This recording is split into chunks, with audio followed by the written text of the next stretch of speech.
Hi, I'm Samantha Scarlett. I did my research paper on a topic on brain cancer, a very deadly aggressive brain tumor called glioblastoma, grade 4, classified by the World Health Organization. Really poor prognosis. People with this rarely live past a year after diagnosis. So it's a really important current situation researchers are still working on to cure. So I'm going to just touch a little bit on the biology, symptoms, and genetics of it. There's a lot of details that go into this topic that is pretty hard to just write 3 pages on. So I'm going to try to avoid all the details I can, just do a brief summary of it. Glioblastoma, so it spreads really quickly. People with glioblastoma, so it is brain cancer, their symptoms are going to be caused by the swelling of the brain. This results in headaches, nausea, memory loss, sometimes personality changes too. This is all because of the swelling that goes on in the brain. The tumors increase in size very rapidly and usually affect older people ranging from 45 to 70 years old.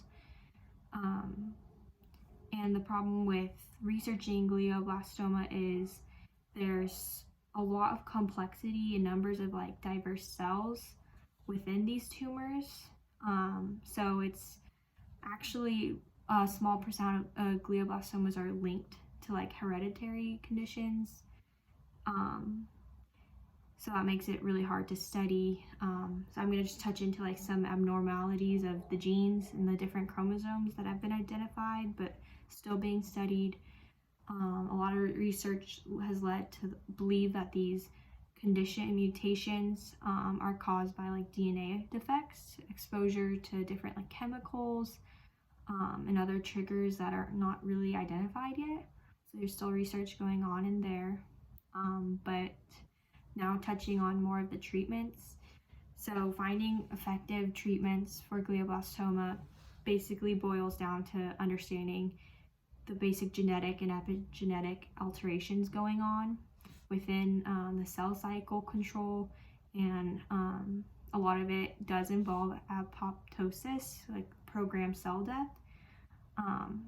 So there's a overexpression and deletion of several growth factors and genes within GBM. And there's a lot more detail that goes into there within different signaling pathways. But a lot of the research has pointed out the most common alterations of the genes are found in the P53, which is the tumor suppressor that we did learn a little bit in class. There's one called EGFR, which is also a tumor suppressor. There's one called MDM2. It results in the inhibition of the P53 tumor suppressor, which is so that also can lead to the uncontrolled cell growth, cancer cell growth. And there also is one called P10, which I believe we talked about a little bit in class. So that's another tumor suppressor. It's very involved with the growth of the GBM brain tumors. So the absence of apoptosis, programmed cell death, characterizes glioblastoma and other tumors as it loses the function to kill these cells. So it spreads fairly quickly. Another area that I touched on was the microenvironment of tumors. It's important to kind of acknowledge hypoxia, which is low levels of oxygen, has a major effect on glioblastoma's deadliness. But all of those different factors will help us determine a better treatment, hopefully soon in the future. A lot of the research I looked and read is saying that there's a lot of breakthroughs coming through, especially in immune therapy, stem cell therapy, gene therapy, working with T cells. So the future medicine continues to expand, but there's definitely optimism. It just kind of all boils back down to just like the basic biology of cancer and uncontrolled cell growth.